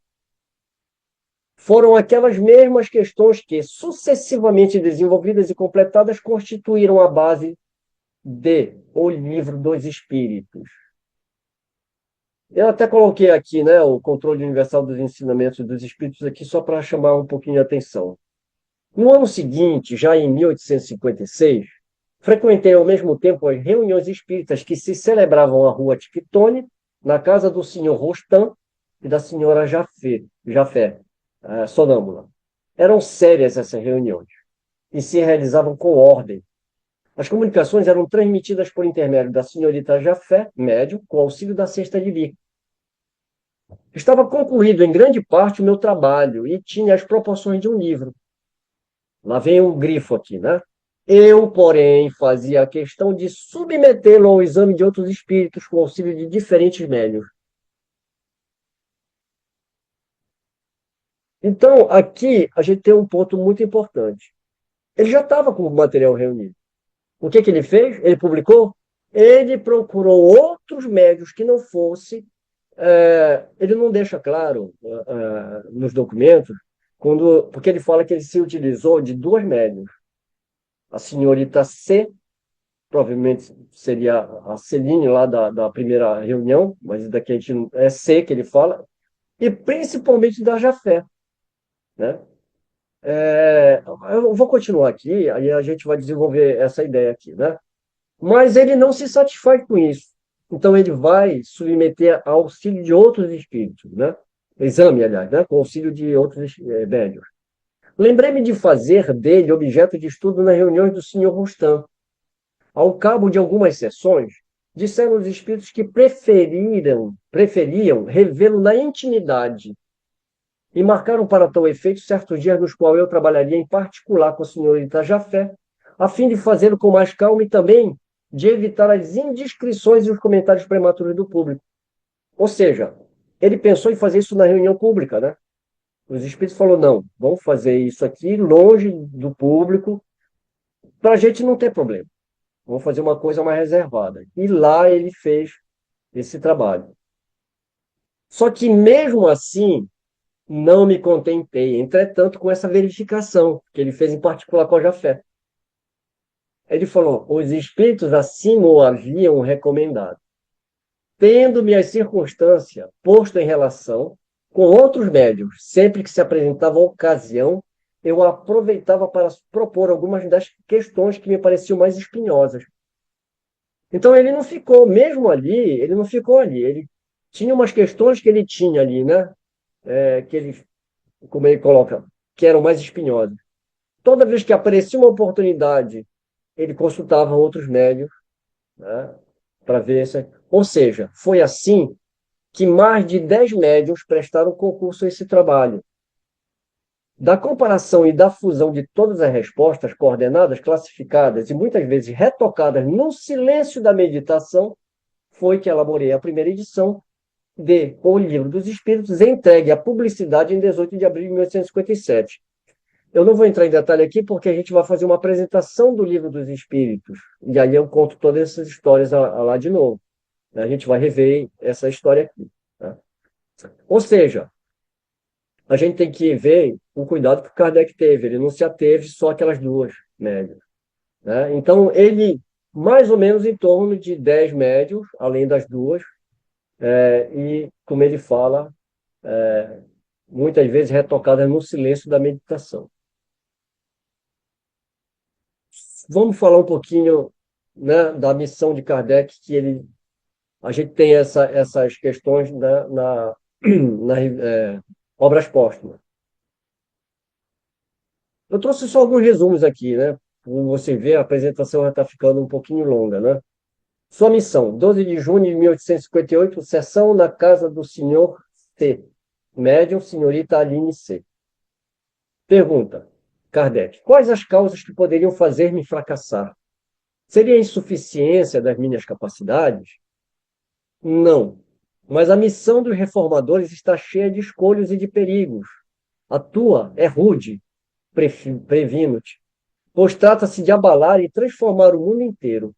Não penses que bastará publicar um livro, 2 livros, 10 livros, e ficares tranquilamente em casa. Não, não ser-te-á não. Ser-te-á preciso expor tua pessoa. Suscitarás contra ti ódios terríveis. Inimigos encarniçados conjurarão tua perda. Estarás disposto à malevolência, à calúnia, à traição mesmo daqueles que te parecerão os mais devotados. Tuas melhores instruções serão desprezadas e deturpadas. Sucumbirás mais de uma vez sob o peso da fadiga.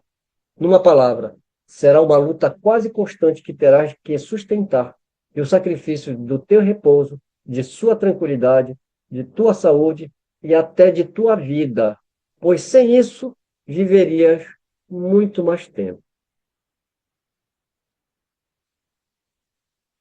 Pois bem, não pouco recuam quando, ao invés de uma estrada florida, encontram sob seus passos urzes, pedras pontiagudas e serpentes. Para tais missões não basta inteligência. Primeiramente, para agradar a Deus é preciso a humildade, a modéstia e o desinteresse, pois ele abate os orgulhosos, os presunçosos e os ambiciosos. Para lutar contra os homens é preciso ter coragem, perseverança e uma firmeza inabalável. É preciso também prudência e tato para conduzir as coisas de modo conveniente e não lhes comprometer o êxito através de medidas ou de palavras intempestivas. É preciso, por fim, ter devotamento, abnegação e estar pronto para todos os sacrifícios. Vês que tua missão está subordinada a condições que dependem de ti. Quem assina essa mensagem, essa resposta a Kardec, é um espírito de verdade. É o espírito verdade. Né? Vamos falar da Sociedade Parisiense de Estudos Espíritas. Ela foi fundada por Allan Kardec em 1º de abril de 58, com o objetivo de fazer experimentos mediúnicos em prol do estudo e da pesquisa acerca do Espiritismo, conforme sinaliza o primeiro artigo do seu regulamento. A sociedade tem por objetivo o estudo de todos os fenômenos relativos às manifestações espíritas e suas aplicações às ciências morais, físicas, históricas e psicológicas. Lógico que a Sociedade Parisiense de Estudos era a base, né? É o que muita gente fala que foi o primeiro centro espírita, né? Eu continuo pensando que não, que foi a primeira sociedade. O centro espírita hoje tem uma conotação até meio, né, fora do que Kardec pensava como uma sociedade, né?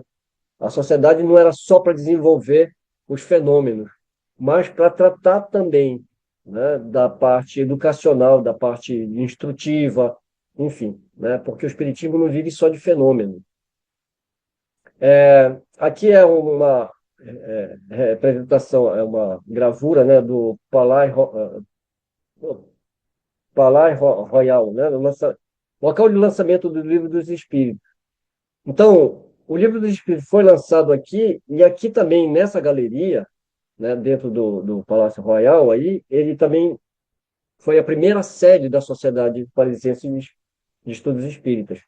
Mais tarde, ela vai ser mudada, né, para a Rua Santana, onde ficou praticamente até o final, né?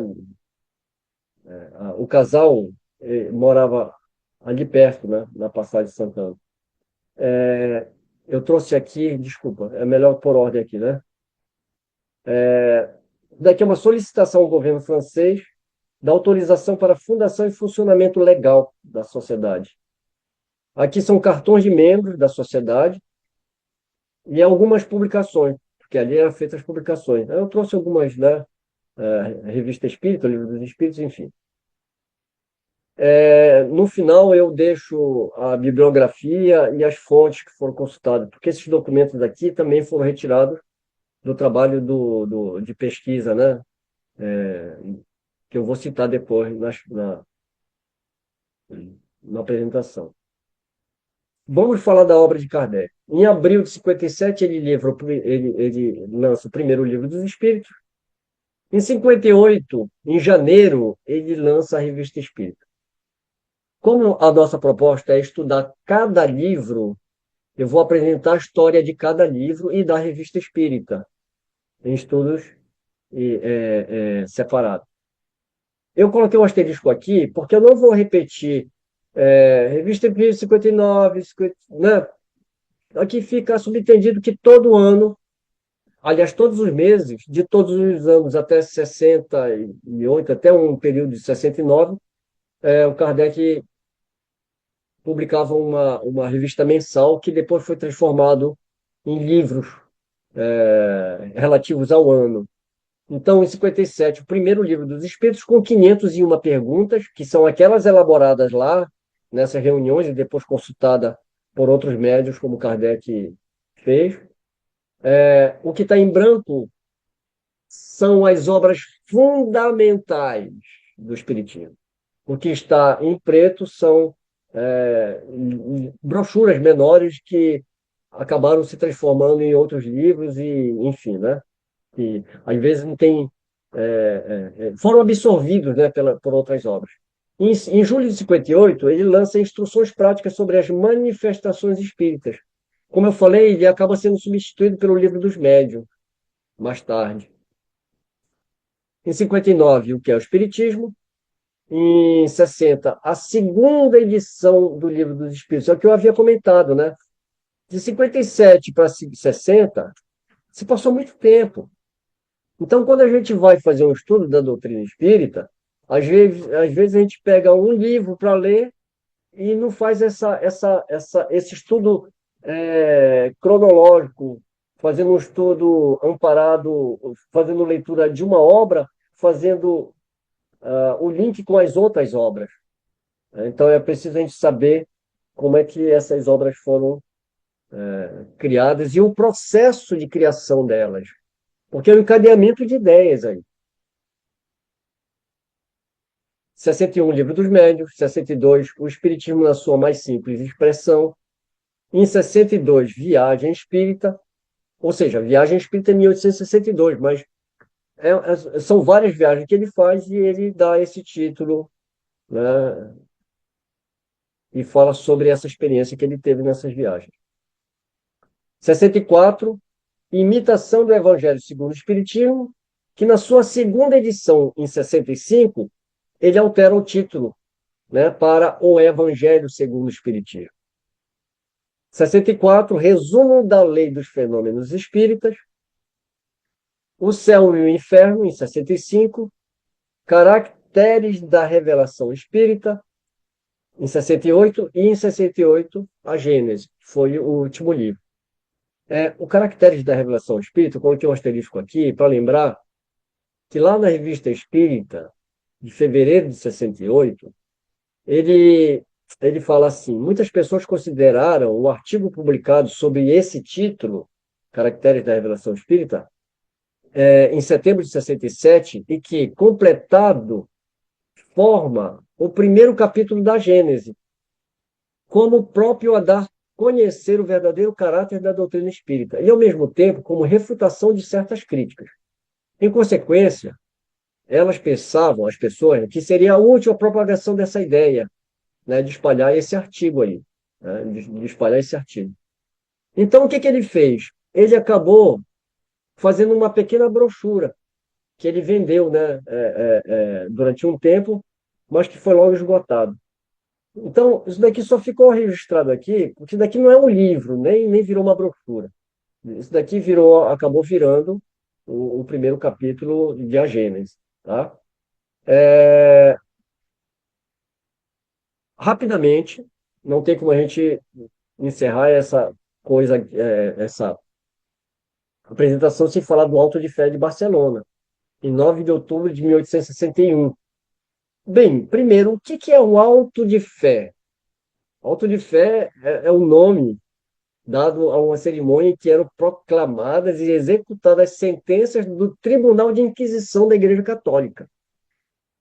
Então, a gente já sabe o que que eles queimavam aqui, né? Não era milho, não era milho para gente. Não, eles queimavam, né, é, hereges e tudo que ia de encontro, né, com a crença, os dogmas. Então, esse Tribunal do Santo Ofício, ele foi instituído no começo do século XIII a pretexto de caçar e julgar réus acusados de heresia. Bem, já em 1861, aliás, não só no século XIX, final do século XVII para XVIII, já era uma ideia meio antipática de ficar queimando as pessoas, já não era uma ideia muito bacana, né? Já havia muito um clamor ali, né, contra isso. Mas em 1861, nós vamos falar desse acontecido de algumas personagens envolvidas aqui.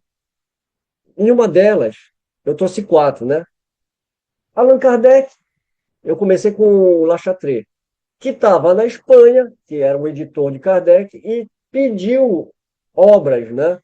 E quem pede essas obras, na verdade, é o José Maria Fernandes Colavida, que foi conhecido na Espanha como o Kardec espanhol, pela mesma firmeza de caráter, pela mesma condução séria da doutrina espírita.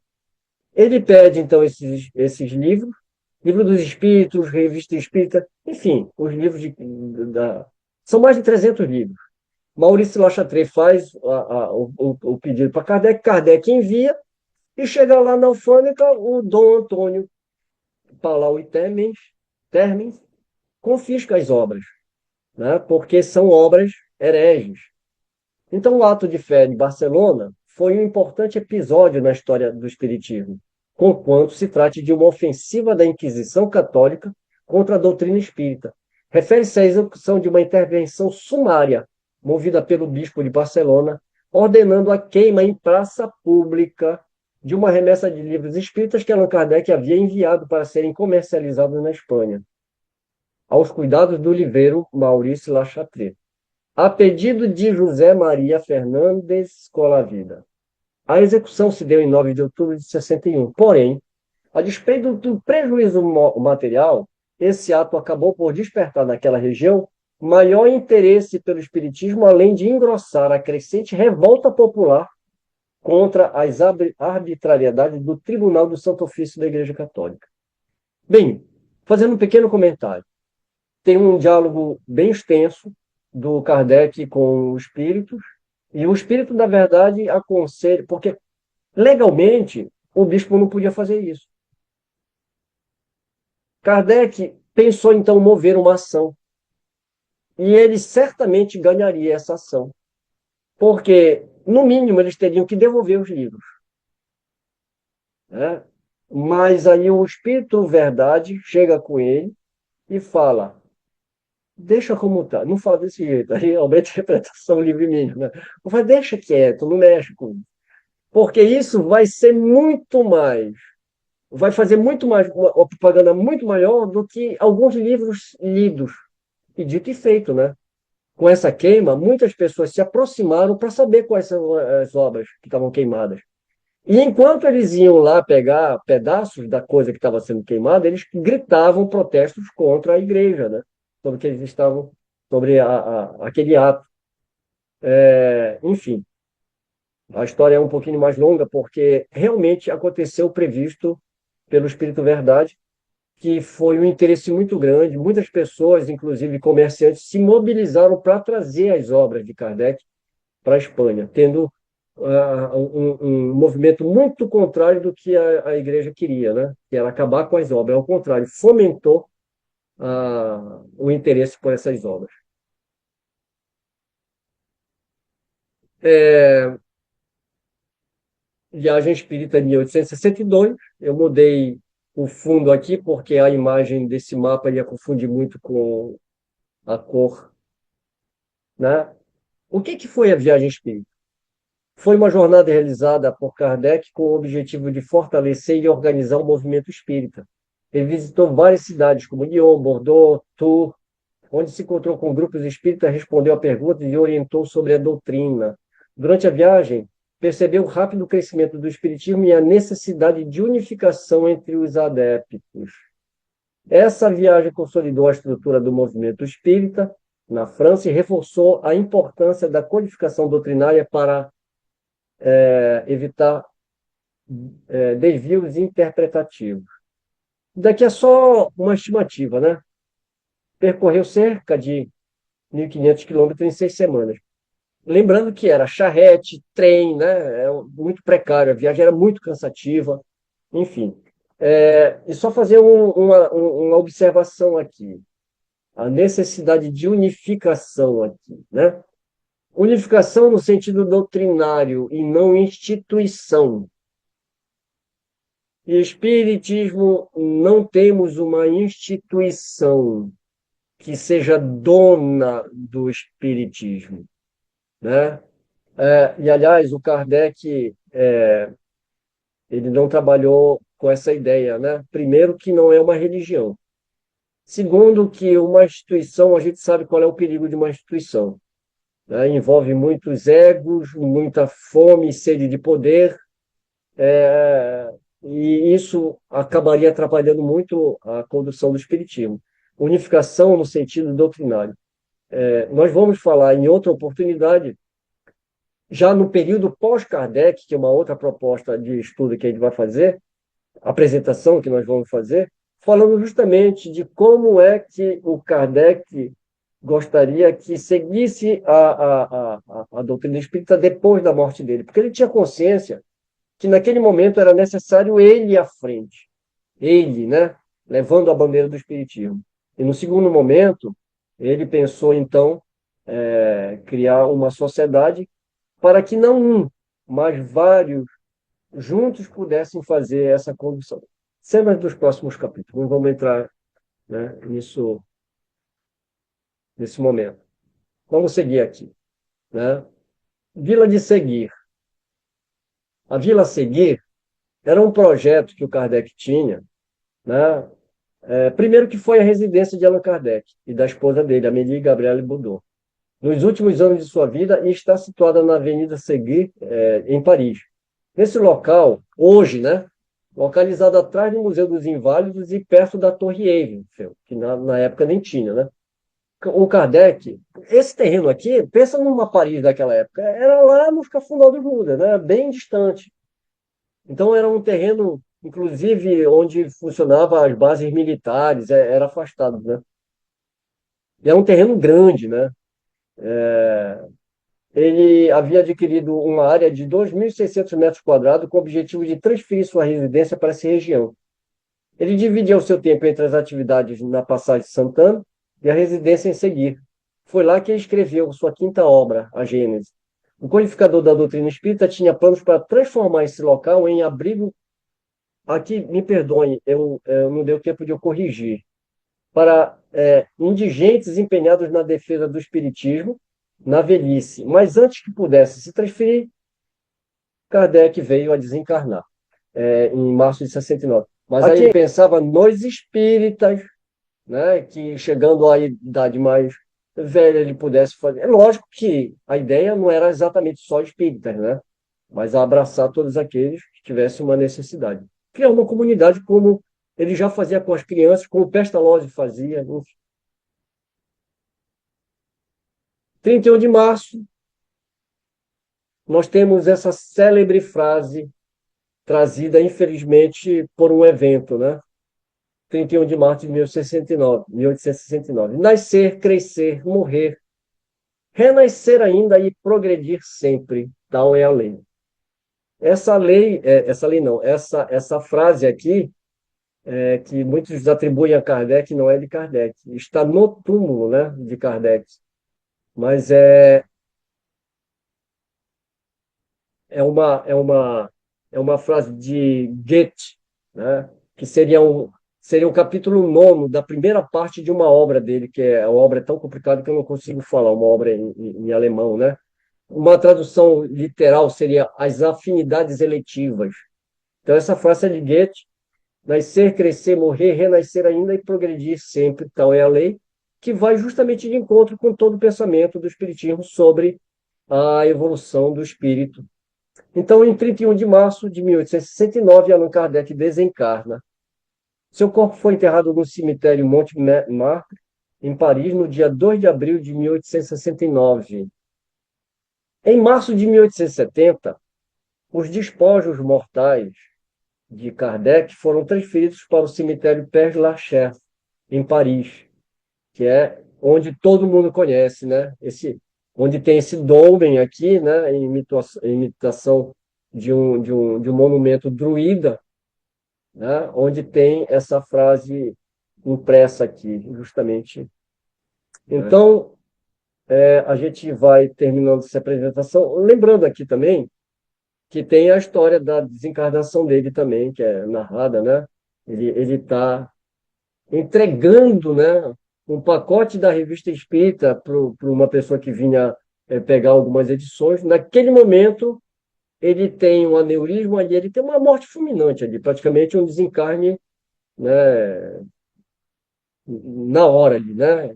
Então ele cai, Alexandre Delane ainda tenta socorrer, colocam no sofá, fazem passes magnéticos, etc., mas ele já estava morto, né? Muitas coisas aqui a gente vai explorar quando a gente for fazer o estudo das obras. Inevitavelmente, a gente vai tocar nos aspectos da vida, tanto de Rivaio como mais de Kardec, né? Que a gente já vai abordar as obras. Eu vou terminando minha apresentação aqui. Como vocês viram, ela foi bem extensa, né? Quase 2 horas, 1 hora e 50. Eu peço perdão por isso, mas não tinha como não tomar esse tempo. Esse próximo lâmina aqui eu não terminei, na verdade, porque é uma parte da bibliografia que eu consultei, né? Entre eles aqui, o livro da Simone Privato, o legado de Allan Kardec, o livro do Carlos Sete Bastos, Espírito sob Investigação. E não tem só esse livro do Carlos, né? Tem outros livros que eu peguei em PDF também. Tem a página no Facebook dele também, do CSI da investigação, né? Obras póstumas, a biografia de Ivan Tuil, o Revolução Espírita do Paulo Henrique de Figueiredo, as obras de Kardec em geral, né? Biografias do Henri Souza, muitas, muitos links também da internet que eu vou postar aqui também, Kardecpédia, IPEAC, IDEAC, enfim, foram muitas fontes consultadas. Infelizmente, eu não consegui terminar a tempo a bibliografia, mas eu prometo que eu vou depois colocar na íntegra. Esse material ele vai ser deixado para fazer download também, vocês fiquem à vontade. Eu tinha deixado por último que eu ia falar justamente sobre uma coisa aqui importante, né? Esses homens só foram, os homens foram porque eles tinham um respaldo muito grande, não só dos mentores espirituais, mas como dos mentores encarnados, né? Que seriam as suas devidas companheiras.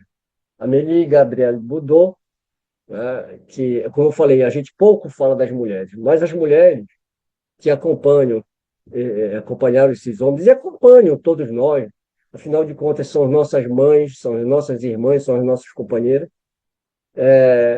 Sem ela, eu duvido de dó que Kardec tivesse feito a metade do que ele faz. Ela não simplesmente era a companheira dele, ela também participava, né, ativamente, inclusive ajudando nas correspondências. E a gente não pode esquecer que isso também se deve, essa homenagem também deve ser prestada a Ana Pestalozzi e Schultes, né? Que também foi governanta de tantas e tantas, e educadora de tantas e tantas crianças. E, finalmente, né, a Marie-Thérèse Lavater, que foi a companheira dedicada também de Rousseau. Enfim, fica aqui também a nossa homenagem para essas três figuras femininas, que, como eu falei, com certeza foi que possibilitou esse trabalho. Esse trabalho, eu diria que não foi a duas mãos, né? Foi a quatro mãos. Mas duas ficaram em evidência e duas ficaram nos bastidores cuidando, de que tudo corresse bem.